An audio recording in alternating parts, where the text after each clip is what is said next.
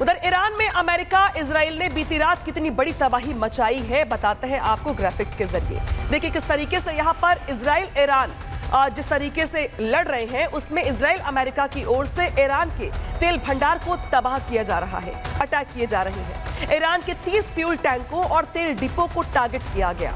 Iran की 7 बड़ी refineries जो थी ऑयल की, उसे ध्वस्त कर दिया गया, बर्बाद कर दिया गया। दक्षिणी तेहरान में ऑयल डिपो को निशाना यहां पर बनाया गया और ट्रंप ने एक धमकी भी दे दी है कि ईरान लड़ने के लायक नहीं बचेगा। उधर इस्फहान में जो स्टेशन है पुलिस का, उस पर आईडीएफ का हमला सामने आया। ईरान में अब तक 6,668 सिविल इलाकों को टारगेट किया जा चुका है और इन हमलों में 5,535 घरों और 1,048 जो दुकानें हैं उन्हें नुकसान पहुंचा है। इतना ही नहीं, 14 मेडिकल सेंटर्स और 65 स्कूलों को भी यहां पर अटैक के दायरे में लाया गया, जिन पे हमला किया गया। उधर यूएस, इजराइल और ईरान जंग में अब तक 1,483 लोगों की मौतें हुई हैं। रेड क्रिसेंट के 13 सेंटर्स पे भी यहां पर हमले किए गए जो इन हमलों का शिकार हुए। यानी स्कूल जिस तरीके से यहां पर हो, चाहे वो बाकी अलग अलग दफ्तर हो, तमाम इलाके हो, वो सभी इसकी जद में आ रहे हैं। ईरान में बीती रात हुए हमले इतने ज्यादा तेज थे कि वो अभी तक इलाके सुलग रहे हैं। तस्वीर दिखाते हैं आपको, देखिए कैसे तेल डिपो में हुए हमले अभी तक आग उगल रहे हैं और तबाही की कहानी साफ साफ यहाँ पर बयां कर रही है। सोचिए कल यहाँ पे अटैक होता है और अभी तक ये इलाका सुलग रहा है, यहाँ पर आग बुझ नहीं पाई है।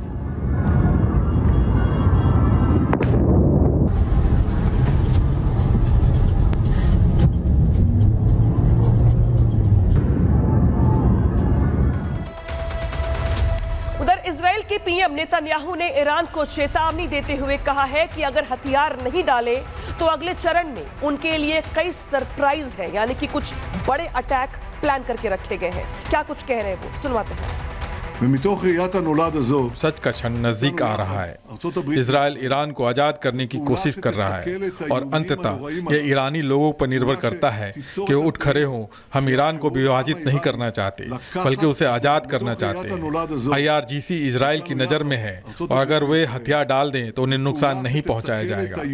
इजराइल के पास ईरानी रिजीम को खत्म करने का व्यवस्थित प्लान है और अगले चरण में कोई सरप्राइज होंगे। नेतन्याहू ने ईरान को धमकी देते हुए और क्या कुछ चेतावनी जारी की है और ईरान के लिए क्या बड़ा संदेश दिया है, आप वो भी समझाते हैं डिटेल के साथ। देखिए, भविष्य अपने हाथ में लेने का वक्त आ गया है, ये इजराइल की ओर से साफ कर दिया गया है और ये कहा गया कि ईरान फिर अच्छे दोस्त बन सकते हैं, लेकिन अगर ईरान नहीं माना तो प्रहार विध्वंसक जो होगा वो आगे भी जारी रहेगा। अगले चरण में बहुत भारी और भयंकर हमले होंगे। ईरानी सेना हमारे टारगेट पर है, हम नजर बनाए हुए हैं। नेतन्याहू ने यह भी कहा कि यह हमारे अस्तित्व की लड़ाई है, हमने मिडिल ईस्ट का पूरा चेहरा बदल दिया है। तो इजराइल की ओर से जिस तरीके से बड़े चेतावनी यहाँ पे ईरान के लिए जारी किए गए हैं, हमने बताया आपको। लेकिन जहां नेतन्याहू ईरान को धमकाने की कोशिश कर रहे हैं, बारूदी संदेश दे रहे हैं, तो वही ट्रंप ने कहा कि हमने ईरान को वहां चोट पहुंचाई है जहां सबसे ज्यादा दर्द होता है। ट्रंप क्या कुछ कह रहे हैं हमले को लेकर, सुनिए। I said unconditional. It's where they cry uncle, or when they can't fight any longer, there's nobody around to cry uncle. That could happen too. तो एक तरफ जहां ईरान पर बारूद की बारिश हो रही है, वहीं दूसरी ओर ट्रंप ईरान के खिलाफ ग्राउंड ऑपरेशन की तैयारी भी यहां कर रहे हैं। जी हां, अमेरिका के इराक के जो इरादे हैं वो और ज्यादा खतरनाक होते जा रहे हैं, क्योंकि अमेरिका ईरान की परमाणु फैसिलिटी को खत्म करना चाहता है। ईरान में बारूदी प्रहार तो लगातार जारी है, लेकिन असली एटमी निशाना जो है वो अभी लगाना बाकी है, क्योंकि जिस तरीके से ट्रंप ने ईरान के एटमी भंडार को टारगेट करने के लिए नया प्लान तैयार किया है, उस प्लान पर काम भी किया जा रहा है और खुद ट्रंप ये कह चुके हैं कि अगला टारगेट ईरान का एटमी भंडार है। तो आखिर ट्रंप के दिमाग में चल क्या रहा है, आखिर ट्रंप क्या चाहते हैं और अब अगला ट्रंप का प्लान ऑफ एक्शन होने क्या वाला है, इसको लेकर दुनिया भर की नजरें ट्रंप के एक्शन पर बनी हुई हैं। लेकिन अब जिस तरीके से ट्रंप की ओर से साफ कर दिया गया है कि अब हमले और भी ज्यादा घातक होंगे, वो ये बताते हैं कि ट्रंप कुछ बड़ा प्लान कर रहे हैं। जाहिर है ईरान भी इस खतरे के लिए तैयार होगा, लेकिन अब ईरान चौतरफा घिर गया है और अब अमेरिका जो ईरान के खिलाफ प्लानिंग कर रहा है वो पूरे ईरान में तबाही ला सकता है और ईरान का नामो निशान खत्म कर सकता है। खुफिया अधिकारियों के साथ डोनाल्ड ट्रंप ईरानी ऑपरेशन की समीक्षा करने वाले हैं। इसके बाद कोई बड़ा फैसला लिया जा सकता है, इसकी गुंजाइश है। इधर अमेरिकी राष्ट्रपति ने कुर्द लीडरों से सीक्रेट डील कर ली है। हजारों की संख्या में कुर्द लड़ाके ईरान में घुसने की तैयारी कर रहे हैं, यानी कि ट्रंप ने ईरान को घेरने का चौतरफा प्लान बना लिया है। एक तरफ यहां पे कुर्द लड़ाके तैयार किए जा रहे हैं, तो वहीं अब जो एटमी प्लान है ट्रंप का वो भी बेहद खतरनाक है।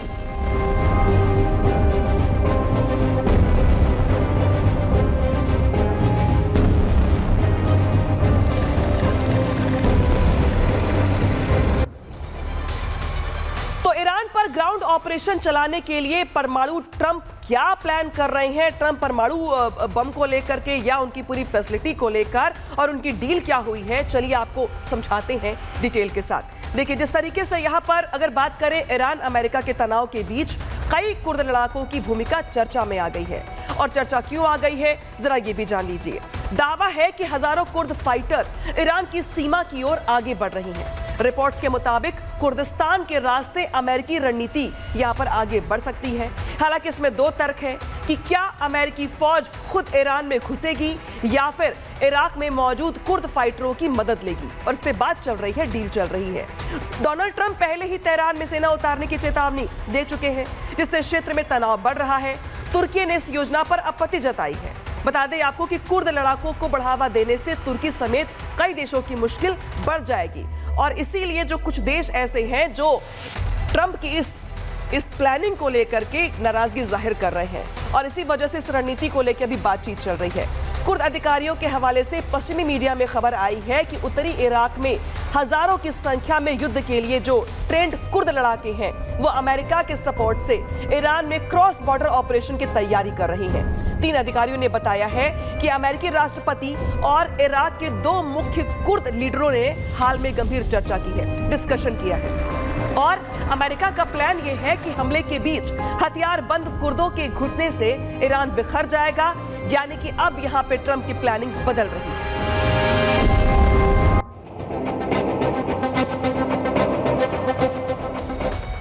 तो एक तरफ हवाई हमले तो वही दूसरी ओर अब ट्रंप की ओर से कुर्द लड़ाकों को लेकर जो रणनीति बनाई जा रही है उसमें समझना यह जरूरी है कि कुर्द आखिर कौन है और आखिर क्यों इनकी भूमिका बेहद अहम हो गई है और कुर्द लड़ाके अमेरिका के लिए क्या ईरान में लड़ने जा रहे हैं, जिस तरीके से सवाल खड़े हो रहे हैं और आखिर ये इतना महत्वपूर्ण क्यों हो जाता है, तो चलिए समझाते हैं आपको। देखिए कुर्द लड़ाके कौन है। कुर्द दुनिया के सबसे बड़े बिना देश वाले जाति समूहों में से एक है, जो उनके बारे में सबसे बड़ी अपडेट है। इनकी आबादी 3 करोड़ से ज्यादा हो सकती है, ये दावा किया जाता है। ये तुर्की, इराक, ईरान और सीरिया में माइनॉरिटी के तौर पर रहते हैं। इसी के साथ साथ इसी इलाके को ये अपना देश यानी कुर्दिस्तान कहते हैं। ईरान में 90 लाख कुर्द रहते हैं जो इसे कमजोर कर सकते हैं, ये कहा जा रहा है। ईरान को कमजोर करने के लिए ट्रंप को इन कुर्दों का भी सपोर्ट चाहिए जो जाके ग्राउंड ऑपरेशन कर सके। कुर्द किसी भी देश में हो ये अपनी भाषा बोलते हैं, इनके पास अपनी कई बोलियां हैं जिसका ये इस्तेमाल करते हैं। ज्यादातर कुर्द जो है वो सुन्नी मुसलमान है। हालांकि कुर्दों का कभी अपना कोई देश नहीं रहा, लेकिन इनकी भाषा अलग है, बोली अलग है। ये उत्तरी इराक में एक अर्ध स्वायत्त इलाके पर राज करते हैं। इनका दावा है कि यहीं पर इनका इलाका है। असल में सालों तक उत्तरी पूर्वी सीरिया के जो ज्यादातर हिस्से हैं वो यहाँ पर राज करते रहे हैं, लेकिन अब इनकी भूमिका ज्यादा अहम हो गई है। दावा इस बात का भी है कि 100% संभावना है कि ये कुर्द जो लड़ाके हैं वो ईरान में घुसेंगे। कुर्दों ने लंबे समय तक अमेरिका के साथ मिलकर काम किया है, लेकिन अब अमेरिका इनका इस्तेमाल करना चाहता है।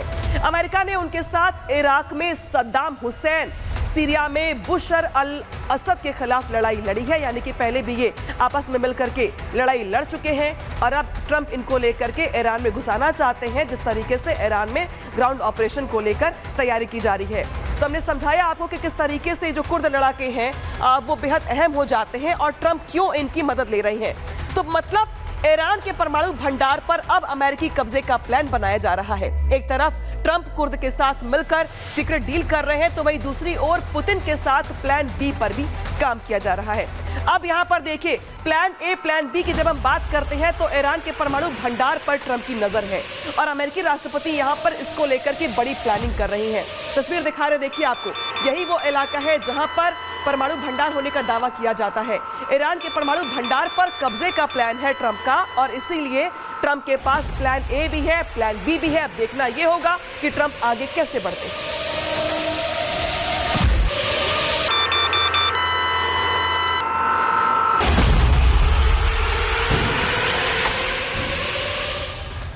तो ईरान में परमाणु भंडार को लेकर के जो ट्रंप की प्लानिंग है वो अपने आप में बहुत महत्वपूर्ण हो जाती है, क्योंकि आसमान से लेकर जमीन तक ट्रंप की ओर से तैयारी पूरी कर ली गई है। ईरान के परमाणु भंडार पर कब्जे का प्लान हमने बताया आपको कि ट्रंप ये चाहते हैं कि जिस तरीके से ईरान पर कब्जा करना है तो यहां पर पूरा फोकस करना है। परमाणु भंडार पर कब्जे का यहां पर प्लान किया गया है। दावा यह है कि स्पेशल फोर्स को ईरान भेजा जाएगा, ये उनका प्लान है। इसी के साथ साथ दावा यह भी है कि ऑपरेशन में आईडीएफ की मदद ली जाएगी।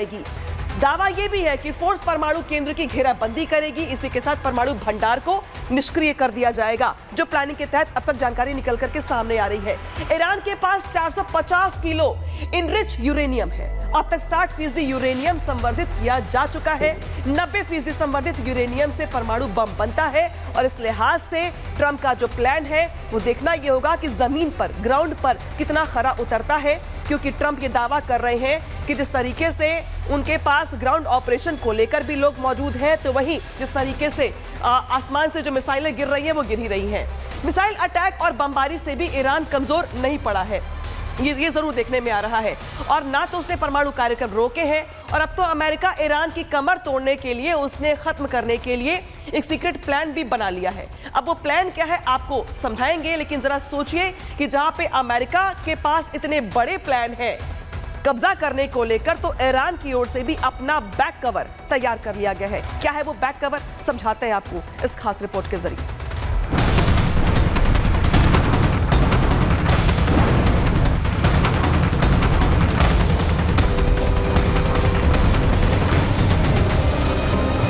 मिडिल ईस्ट में लगातार बढ़ते तनाव के बीच अमेरिका के राष्ट्रपति डोनाल्ड ट्रंप ने अहम संकेत दिया है। ईरान के खिलाफ चल रहे अमेरिका और इजराइल के सैन्य अभियान में ट्रंप अब ईरान की दुखती रग पर हाथ रखने की तैयारी में है। उनकी नजरें कुर्द लड़ाकों पर हैं, जो महत्वपूर्ण भूमिका निभा सकते हैं। रिपोर्ट्स के मुताबिक अमेरिकी खुफिया agency central intelligence agency Iran के कुर्द लड़ाकों को हथियार देकर वहां जनविद्रोह भड़काने की योजना पर काम कर रही है। अमेरिकी राष्ट्रपति डोनाल्ड ट्रंप ने एक इंटरव्यू में कहा, अगर कुर्द ऐसा करना चाहते हैं तो ये शानदार होगा। मैं पूरी तरह से इसके पक्ष में हूँ। हालांकि उन्होंने ये स्पष्ट नहीं किया कि क्या अमेरिका अब कुर्द बलों को हवाई समर्थन देगा। ऐसे में सवाल खड़े होते हैं कि आखिर कुर्द कौन है, उनका इतिहास क्या है और अमेरिका उन्हें ईरान के खिलाफ क्यों इस्तेमाल करना चाहता है। कुर्द मध्य पूर्व का एक बड़ा जातीय समुदाय है, जो मुख्य रूप से तुर्की, ईरान, इराक, सीरिया और आर्मेनिया में रहते हैं। दुनिया भर में इनकी आबादी करीब 3 से 4 करोड़ तक मानी जाती है। इतनी बड़ी आबादी होने के बावजूद कुर्दों का अपना स्वतंत्र देश नहीं है। उन्हें दुनिया के सबसे बड़े बिना किसी राष्ट्र वाले जाति समूहों में गिना जाता है। पहले विश्व युद्ध के बाद जब ऑटोमन साम्राज्य का पतन हुआ, तब पश्चिमी देशों ने इसके इलाके को आपस में बांट लिया। उस समय एक अलग कुर्द राज्य बनाने का प्रस्ताव भी रखा गया था, लेकिन तुर्क की आजादी की लड़ाई के बाद अंकारा की नई सरकार ने पूरे अनातोलिया इलाके पर कंट्रोल स्थापित कर लिया।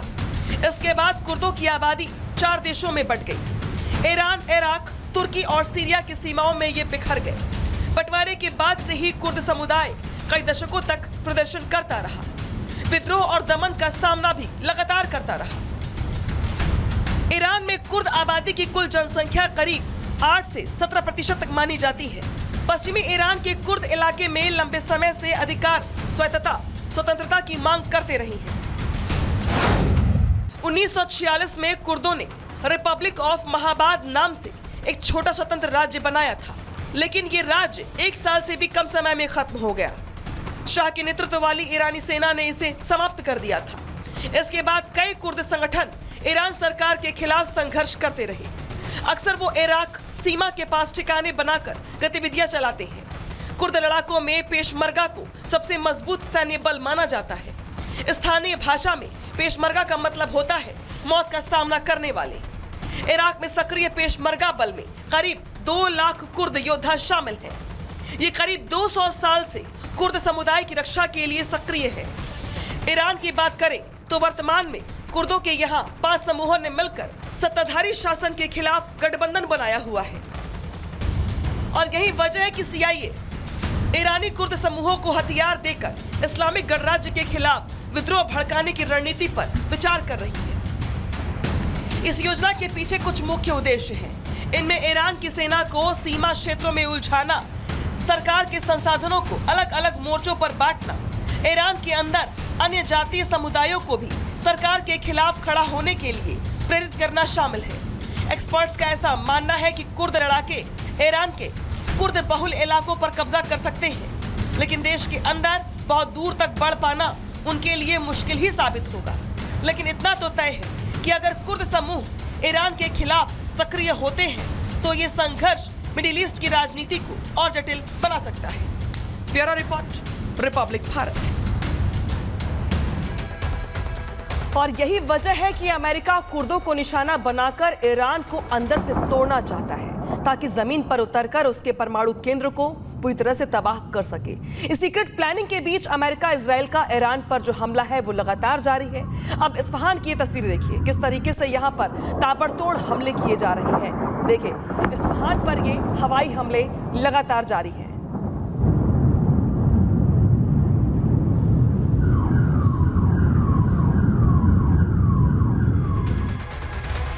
उधर ईरान अमेरिका के खतरों को भांप गया है, जिसके बाद उसने बड़ा कदम उठाया है। दावा है कि अमेरिका के हमले से पहले ईरान ने इस यूरेनियम को यहां से हटा दिया था, और ट्रंप इसलिए छटपटा रहे हैं क्योंकि अब हमले की योजना बनाई जा रही है। और अब यहां पर यह लग रहा है कि जिस तरीके से ईरान की ओर से यह अटैक किया गया है, अब यूरेनियम अगर वहां पर नहीं होगा तो इस पूरी प्लानिंग का मतलब क्या रह जाएगा। देते हैं आपको डिटेल। ईरान का संवर्धित यूरेनियम जो है PX पहाड़ियों में शिफ्ट कर दिया गया है, ये दावा किया जा रहा है। ये इलाका बेहद सुरक्षित होता है, अंडरग्राउंड न्यूक्लियर स्टोरेज माना जाता है। इसे नातांज यूरेनियम एनरिचमेंट प्लांट से सुरंगों के जरिए जोड़ा गया है। पहाड़ी के अंदर कई स्तरों पर सुरंगों का नेटवर्क बनाया गया है। यहाँ तक पहुंचने के लिए एक खास प्रवेश द्वार भी बनाया गया है। पहाड़ी की तलहटी में करीब 328 फीट नीचे स्टेजिंग एरिया बनाया गया है, और इसी जगह पर संवर्धित यूरेनियम स्टोर होने की बात कही जा रही है। रिपोर्ट्स के मुताबिक यहाँ करीब 400 किलो यूरेनियम रखा गया है। यही भंडार अब अमेरिका के लिए सबसे बड़ी चिंता बनी हुई है। अमेरिका नहीं चाहता कि ये यूरेनियम ईरान के हाथों में रहे, इसीलिए इसे ईरान से बाहर निकालने को लेकर चर्चा की जा रही है, और माना जा रहा है कि इसके लिए स्पेशल ऑपरेशन की तैयारी की जा रही है। सिर्फ एयर स्ट्राइक से समस्या का हल तो निकलेगा नहीं, इसी वजह से एयर स्ट्राइक सेंट्रीफ्यूज और पावर सिस्टम को नुकसान पहुंचाने का प्रयास यहां पर किया जा रहा है। लेकिन संवर्धित यूरेनियम को नष्ट करना आसान नहीं होता। अगर यहां बड़ा विस्फोट होता है तो रेडिएशन फैल सकता है। इसके आसपास के इलाके में परमाणु खतरा बढ़ जाएगा, और इसी वजह से ग्राउंड ऑपरेशन की बात यहां पर कही जा रही है। यानी सैनिकों को भेजकर यूरेनियम को हटाने का विकल्प, इस पर विचार किया जा रहा है। माना जा रहा है कि एयर स्ट्राइक की आड़ में मिशन चल सकता है। इससे यूरेनियम भी कब्जे में आ जाएगा और जोखिम भी कम हो जाएगा। साथ ही अमेरिकी सैनिक बड़ी जमीनी जंग से बच भी सकते हैं। इसीलिए ये ऑपरेशन बेहद गुप्त और तेज हो सकता है, यानी कि कम दिनों में बड़ा ऑपरेशन यहां पर होने की तैयारी चल रही है। अमेरिका इजराइल के ग्राउंड ऑपरेशन वाली तैयारी को लेकर ईरान भी अलर्ट हो गया है, सतर्क हो गया है। वो भी अमेरिका को कमजोर करने पर लगा है और लगातार मिसाइलें दाग रहा है। ईरान ने इराक में US एम्बेसी को टारगेट करते हुए अटैक किया। ड्रोन से हमला किया गया। तस्वीर दिखाते हैं आपको, देखिए किस तरीके से ईरान की ओर से इराक में यूएस बेस पर अटैक किया गया।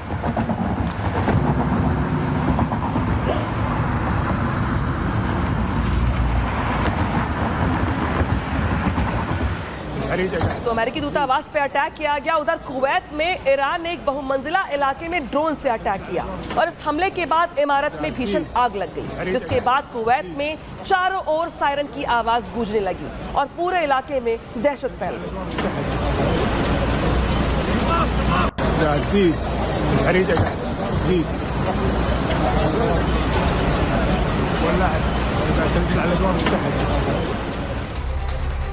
तो एक के बाद एक ईरान की ओर से अटैक लगातार जारी है।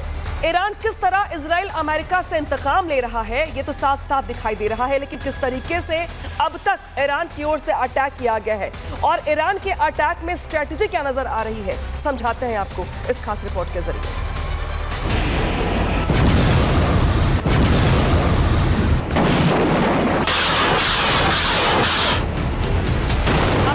इजराइल के बीच अब जंग खतरनाक मोड़ लेता दिखाई दे रहा है। ईरान ने दावा किया है कि उसने इजराइल के सबसे बड़े ऑयल रिफाइनरी कॉम्प्लेक्स पर मिसाइल से हमला किया है।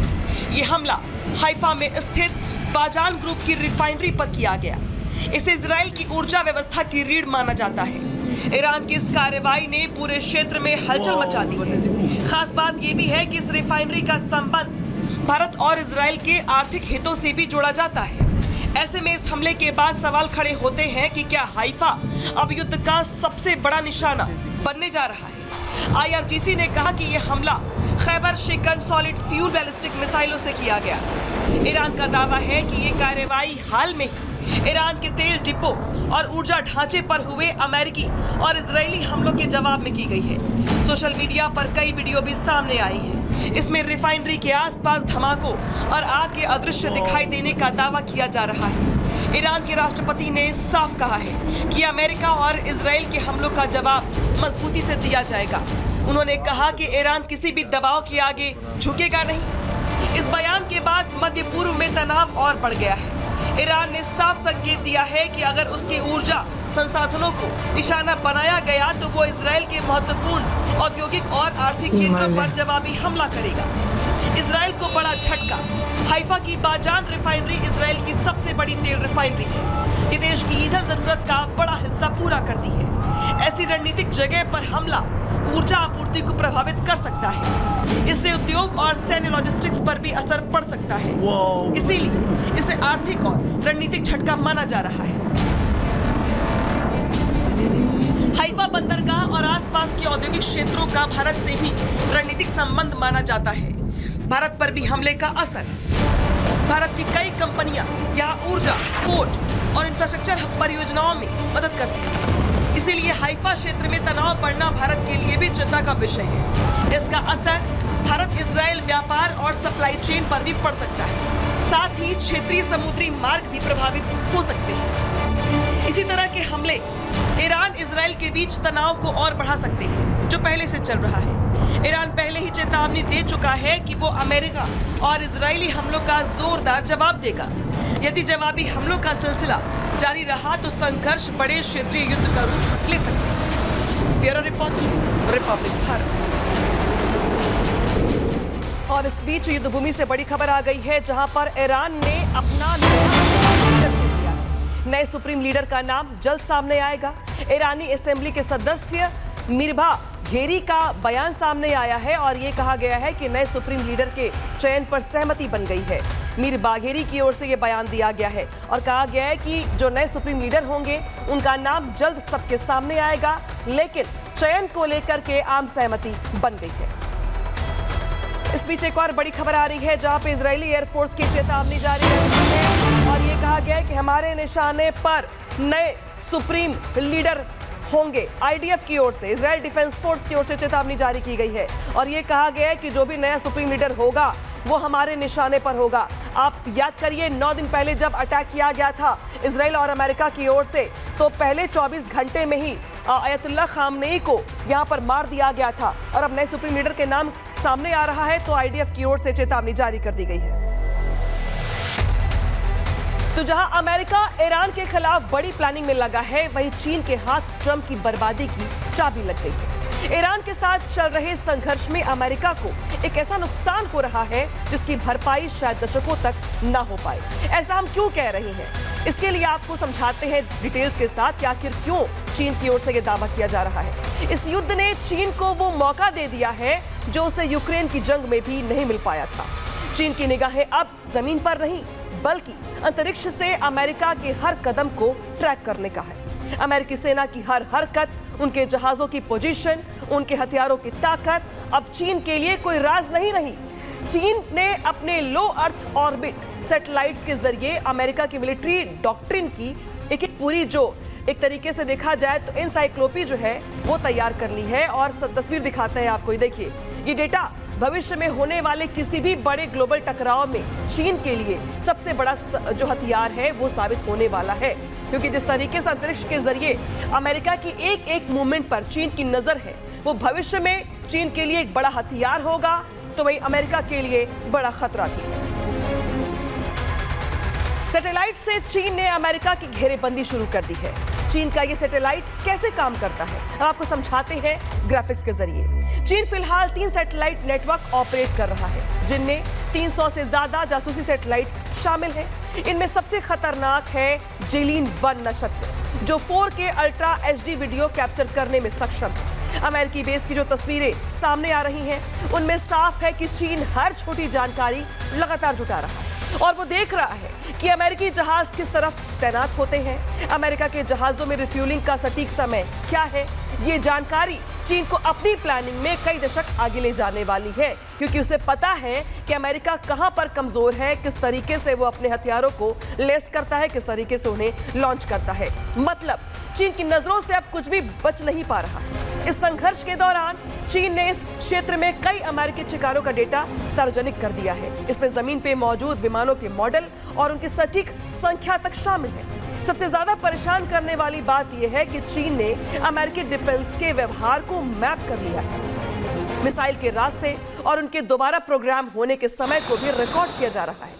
ये सीधा हमला अमेरिका की सामरिक सुरक्षा पर है और अमेरिका के लिए, भविष्य के लिए बड़े खतरे की घंटी, क्योंकि अमेरिका के जो सैनिक हैं, जो अमेरिका के युद्धपोत हैं, जो अमेरिका के मिसाइलें हैं, उनका एक एक मूवमेंट जिस तरीके से ट्रैक किया जा रहा है चीन की ओर से, वो यहाँ पे अमेरिका के लिए, भविष्य के लिए बेहद खतरनाक है।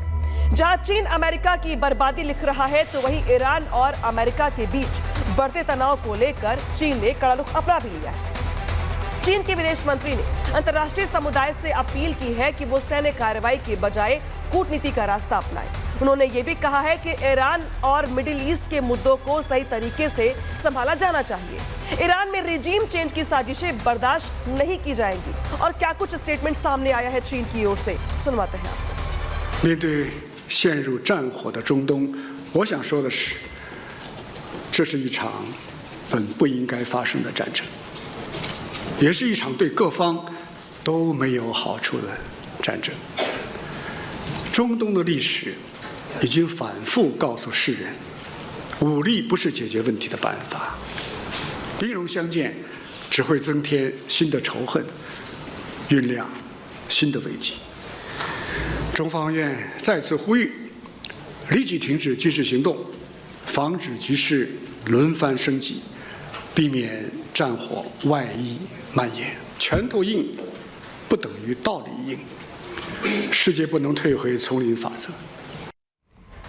उधर खारक द्वीप को लेकर सूत्रों से बड़ी खबर सामने आ रही है, जहां पे खारक द्वीप पर कब्जा चाहता है अमेरिका। ये सूत्र बता रहे हैं फारस की खाड़ी में खारक द्वीप पर ईरान का अधिकार, ये जानकारी निकल के सामने आ रही है। बता दें आपको, खारक द्वीप के टर्मिनल तेल निर्यात का लगभग 90% हिस्सा संभालते हैं। तो खारक द्वीप पर अब अमेरिका की नजर है और अमेरिका इस पर कब्जा करना चाहता है।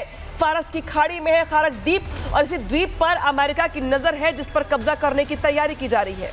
इस बीच दादागिरी के सामने नहीं झुकेगा ये ईरान, बड़ी खबर सामने आ रही है। पेजेश्कियन की ओर से बड़ा बयान दिया गया है और कहा गया कि ईरान पर हमला हुआ तो कड़ा जवाब देंगे। पेजेश्कियन की ओर से साफ कर दिया गया है, ईरान पर हमला हुआ तो बड़ा जवाब देंगे, दादागिरी के सामने नहीं झुकेगा ईरान, ये पेजेश्कियन की ओर से साफ कर दिया गया है। और अब बढ़ते हैं आगे। जहां चीन अमेरिका को तोड़ने के लिए उस पर निगरानी रख रहा है, तो वहीं मिडिल ईस्ट में अब अगली जो लड़ाई है वो पानी को लेकर लड़ी जा रही है। अब तक ईरान और अमेरिका एक दूसरे पर सैन्य ठिकानों पे अटैक कर रहे थे, हमले कर रहे थे, लेकिन अब लड़ाई वाटर प्लांट तक जा पहुंची है। दोनों देश एक दूसरे के वाटर प्लांट को टारगेट करते हुए हमले कर रहे हैं। ईरान का कहना है कि अगर हमारे वाटर प्लांट पर हमला होगा तो वो मिडिल ईस्ट के देशों में मौजूद वाटर प्लांट को टारगेट करेगा, जिससे सबको नुकसान पहुंचेगा। इसका असर क्या होगा और ईरान का पूरा प्लान क्या है, आपको समझाते हैं। यहाँ पे देखिए, जिस तरीके से आप तस्वीर दिखाते हैं आपको, ये देखिए, ये पावर स्टेशन है जिसे तबाह कर दिया गया। इसके बाद जो तस्वीरें हैं बता रहे हैं आपको, पहले अमेरिका ने ईरान के वाटर प्लांट को टारगेट किया। ईरान ने कहा कि अमेरिका ने केशम आइलैंड पर मीठे पानी के डिसैलिनेशन प्लांट पर अटैक किया है। इस हमले में 30 गांव के पानी सप्लाई पर असर पड़ा है। वहीं इस हमले के कुछ ही घंटों के बाद ईरान ने जवाबी हमला करते हुए बहरीन में वाटर प्लांट को तबाह कर दिया। अब इसका असर क्या होगा? क्या पानी के सप्लाई पर हमला करना वॉर क्राइम है या नहीं, इसकी डिटेल आपको आगे देंगे। लेकिन सबसे पहले आपको तस्वीर दिखाते हैं किस तरीके से अमेरिका ने ईरान के वाटर प्लांट पर हमला किया है। तस्वीरें सामने आई हैं जो बेहद खौफनाक है। इसके बाद देखिए, अटैक होता है और आसपास धुएं का गुबार साफ तौर पर देखा जा रहा है।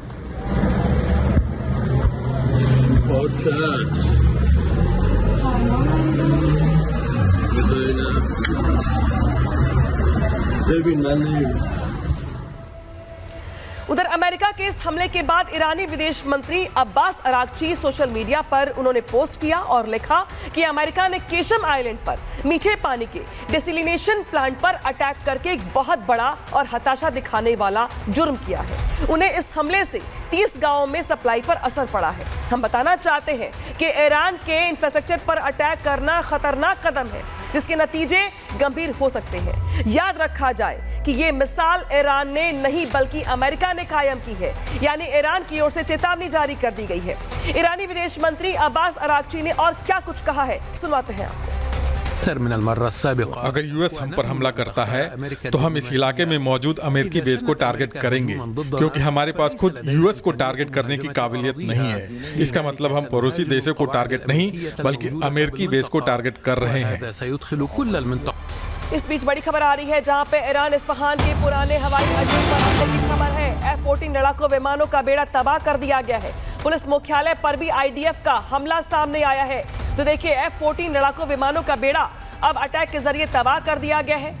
जिस तरीके से यहाँ पे तस्वीर दिखा रहे हैं आपको इस्फहान ईरान की, यहाँ पर F-14 विमानों के बेड़े पर अटैक कर दिया गया, जिसके बाद एक तरीके से यहाँ पर काले धुएं दिखाई दे रहे हैं। साथ ही बर्बादी का ये मंजर, ये तस्वीरें ईरान के इस्फहान की।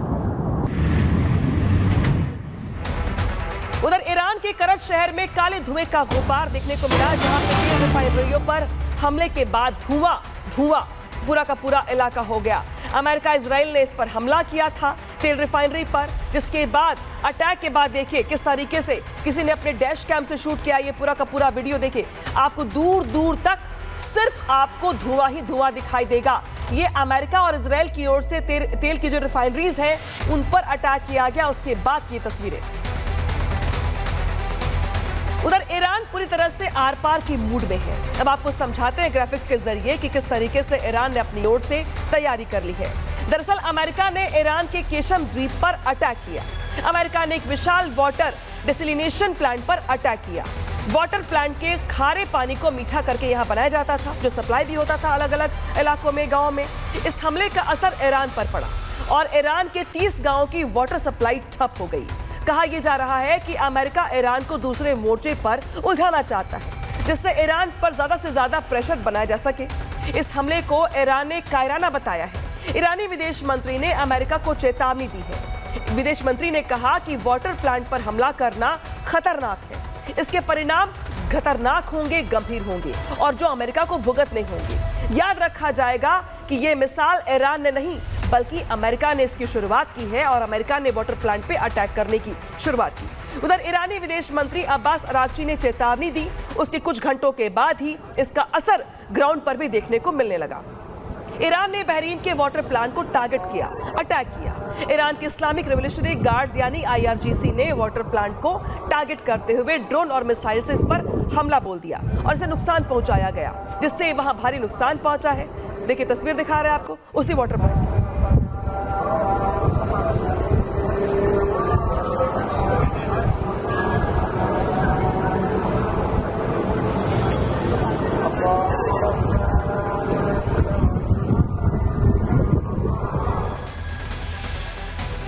लेकिन सवाल यहां पर यह है कि आखिर ईरान ने जवाबी हमला देने के लिए बहरीन के वाटर प्लांट को ही क्यों चुना। इसकी डिटेल देते हैं आपको। देखिए इसके पीछे की रणनीति क्या है। ईरान ने बहरीन के प्लांट पर हमला कर जवाबी हमला दिया और यहां पर अटैक करके अपनी ओर से पलटवार किया।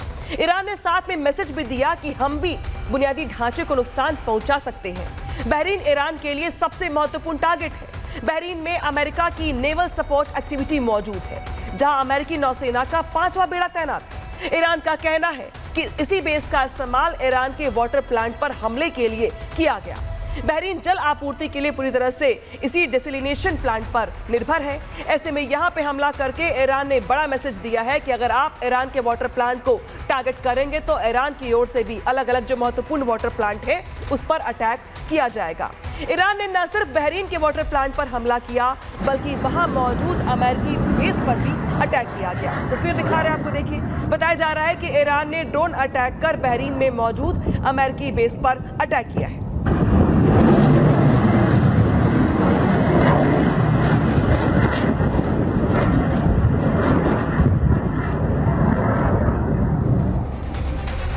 यानी कुछ ही घंटों में मिडिल की जो लड़ाई है उस लड़ाई के मोर्चे जो है बदल जाएंगे और अब पानी को लेकर जो जंग है वो यहाँ पर शुरू हो गई है। ईरान कह रहा है कि इस हमले का जवाब देगा, क्योंकि जिस तरीके से उस पर अटैक होता है तो पलटवार भी करेगा।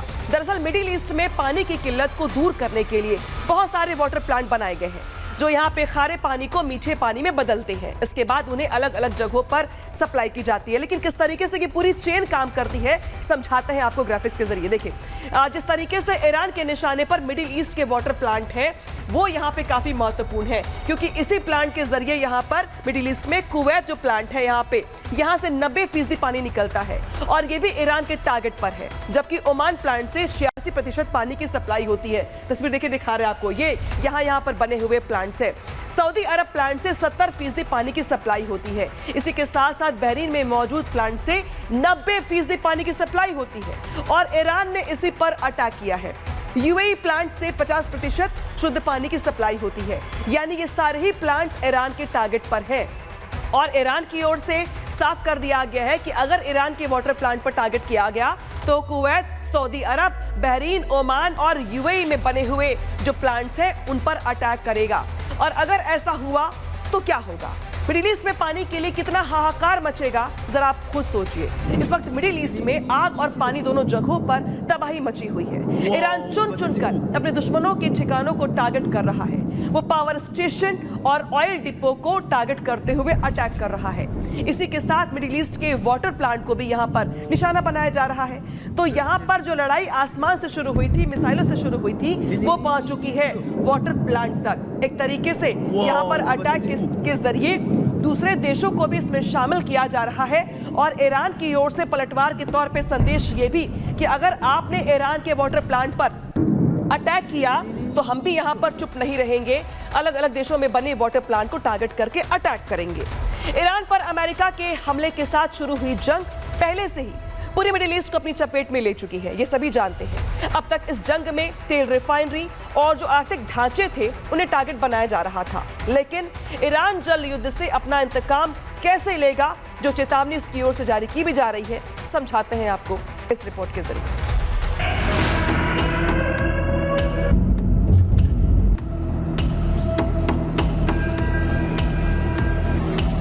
ईरान अमेरिका की लड़ाई के बीच खाड़ी क्षेत्र में जारी संघर्ष ने एक खतरनाक मोड़ ले लिया है। अब तक ईरान जहां अमेरिका के सैन्य ठिकानों पर चुन चुनकर हमले कर रहा था, वहीं अब उसने टारगेट बदलते हुए पहली बार बहरीन में जल शुद्धिकरण संयंत्र यानी वाटर डिसलिनेशन प्लांट को निशाना बनाया है। यूएस इजराइल ने ईरान के दक्षिणी केशव द्वीप में हमला किया। वहां के एक वाटर प्लांट को इजराइल ने निशाना बनाया, जिससे 30 गांवों की जल आपूर्ति बाधित हो गई। ईरान ने इजराइल यूएस से इंतकाम लेने के लिए युद्ध शुरू कर दिया। बदला लेते हुए ईरान ने बहरीन में मौजूद पानी के प्लांट पर हमला किया। ईरानी ड्रोन ने बहरीन के डिसैलिनेशन प्लांट को क्षतिग्रस्त कर दिया। बहरीन ने इसे संघर्ष का नया चरण बताया, क्योंकि खाड़ी देश पानी के शुद्धिकरण पर ज्यादा निर्भर है। ये घटना क्षेत्रीय जल सुरक्षा को खतरे में डाल रही है। जहां ये संयंत्र लोगों की मूलभूत आवश्यकता को पूरा करते हैं, इसे नुकसान पहुंचने से खाड़ी में पानी का संकट जरूर आएगा। विशेषज्ञों का मानना है कि अमेरिकी हमले ने ईरान को खाड़ी देशों की जल कमजोरियों का फायदा उठाने के लिए प्रेरित किया, और अब वही हो रहा है जिसका डर था।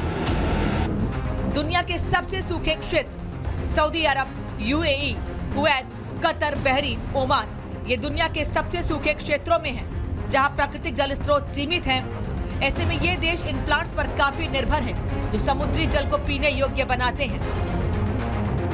दुनिया के खारे पानी को पीने योग्य बनाने की लगभग 60% क्षमता अरब प्रायद्वीप में है। फारस की खाड़ी के आसपास के संयंत्र दुनिया के करीब 30% डिसैलिनेटेड पानी का उत्पादन करते हैं। जीसीसी देशों में 400 से ज्यादा डिसैलिनेशन प्लांट मौजूद हैं। ये प्लांट मुख्य रूप से फारस की खाड़ी, लाल सागर और अरब सागर के तटों पर स्थित हैं। इनकी कुल क्षमता 2022 में करीब 68 मिलियन क्यूबिक मीटर प्रतिदिन थी, जो 2030 तक दोगुनी हो सकती है। ये आंकड़े दिखाते हैं कि पानी के इन प्लांट्स के बिना ये देश जल संकट में फंस सकते हैं। फिलहाल तो ये सिर्फ एक प्लांट पर हमला है, लेकिन अगर ईरान ये हमला वाटर प्लांट्स को निशाना बनाकर जारी रखता है, तो खाड़ी देशों में जल संकट पैदा हो जाएगा। और यार रुकना छोटे से ब्रेक के लिए। ब्रेक के बाद भी खबरें लगातार जारी हैं, जल्द वापस लौटेंगे। देखते रहिए रिपब्लिक भारत।